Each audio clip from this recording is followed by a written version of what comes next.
Hello, everyone. Welcome to Campus Conversations, a podcast centered on everything a Miami-Dade College's Padron campus. My name is Oscar Loinaz, and I have the honor of being the host for this series. And today with me is one of my colleagues, Dr. Robert Troy, who is the Dean of Students here at the campus.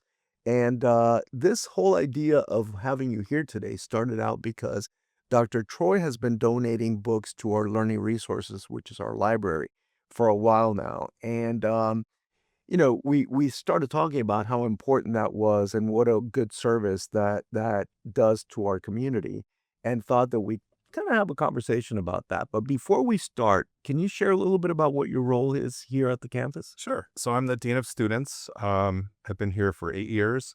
And so that takes care of admissions, enrollment, and also all of our support services, including student life, so that our students have a great experience when they're at our campus and have an enjoyable time.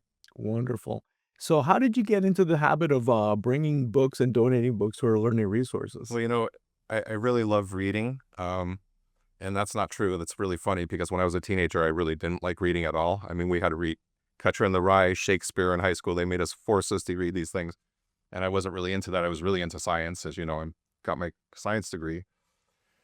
But then when I moved to New York, I really became a reader. And I think, why is that? Well, in New York, I guess I can thank the Metropolitan Transit Authority for my reading of New York, because when you're on the subway, you don't want to make eye contact with anybody on a subway, right? So the only people who make eye contact with people on a subway is either they're looking for trouble or an affair, I will say.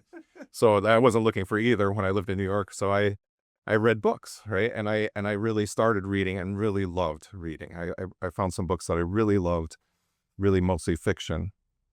And I read a lot because I use transit all the time. So I would have these piles of books in my apartment.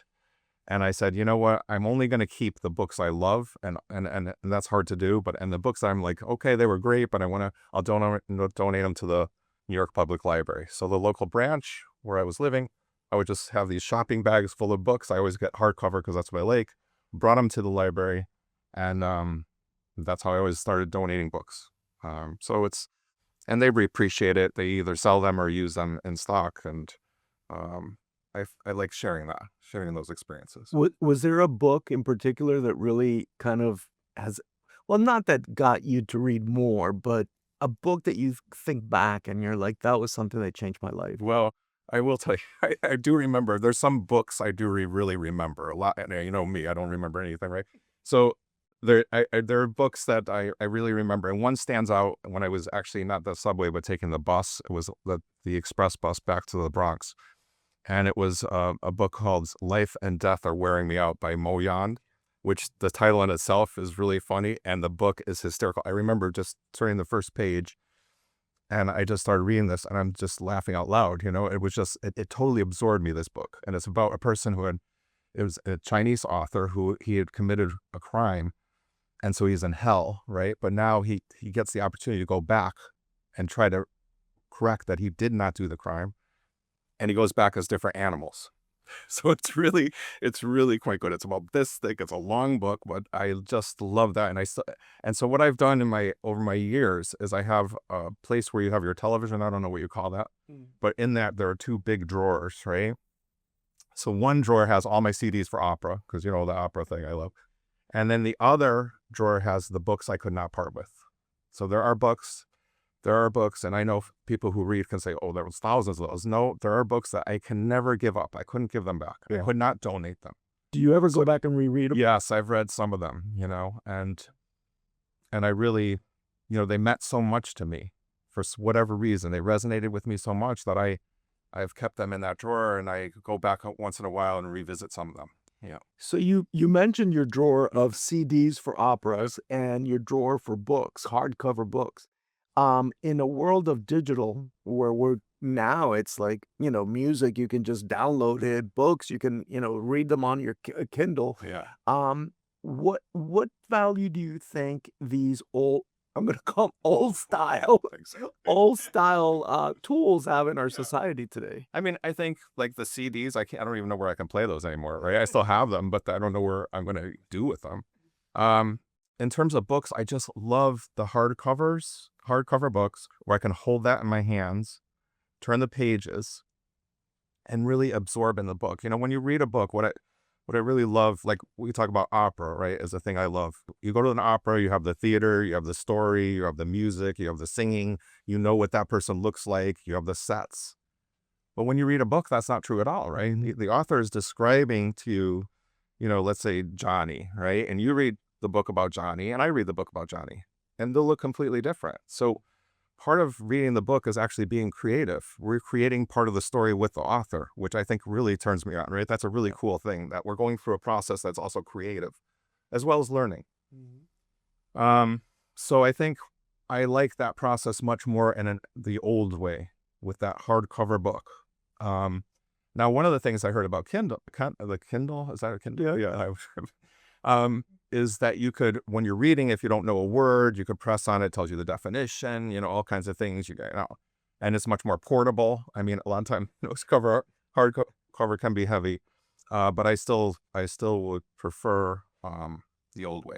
Yeah, there's something about holding a book, turning the pages, and I'm the kind that would like to go back and read, and you can do that on you know, on an iPad or whatever, but it's still, to me, it's not the same, right? Yeah. But then again, maybe it's our stage in life where we've experienced that for some time. Yeah. I mean, if I go back to one of my most fond memories of reading a book, it was I lived in the city in New York, and I decided when I turned 50, and I said, oh my God, you have to buy something, right? You have to own it. You cannot be renting the rest of your life. So I looked and I said, oh, you can't afford a apartment in the city, which was, that was not true, but I just make up all this, you know, how we create these worlds for ourselves. So I eventually ended up in a 2-bedroom, 1-bath house in Chappaqua, New York. And I don't know, that's in Westchester, New York, in this little house. And my first winter, there was a huge storm. Boom, all the lights go out. Our power goes out in most of Chappaqua, and it's cold. I mean, there's snow outside and it's freezing, you know, freezing cold. It got down to 53 degrees in the house. I remember that. I know it doesn't sound bad, but that's bad when you want to go to bed. So I wore a ski cap when I went to bed, under the covers, wore clothes. Anyway, but not all of New York was out of power. So up the hill, there was an Italian restaurant, thank God, that had power, so I could eat dinner. And then I could drive to Yonkers. I had a car then, drove to Yonkers, filled up my car with wood, and then burned it in the fireplace. I had a fireplace. And I was reading A Sense of an Ending by Julian Barnes.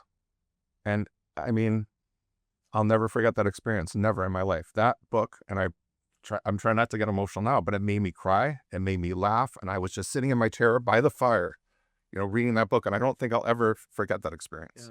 And I don't know that would be the same with a Kindle or anything like that.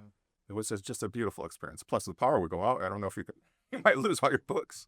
Well, I'm glad you finished the story, because for a second I thought that you had said you burned the books in order to get heat in the house. So I was hoping that wasn't the I wouldn't case. burn a book. No. But thank you so much. We're running out of time, but I really wanted to thank you for spending time with us today. And I think that whether it's a physical book or whatever, I hope that Dr. Troy has inspired you to read, to explore, and to look at new worlds through other people's ideas and other people's words. So thank you so much for being with us today. And this is Dr. Troy. Any student services needs you have, feel free to reach out to him. But thank you so much for joining us, and I look forward to seeing you all or being with you all next time. Have a great day.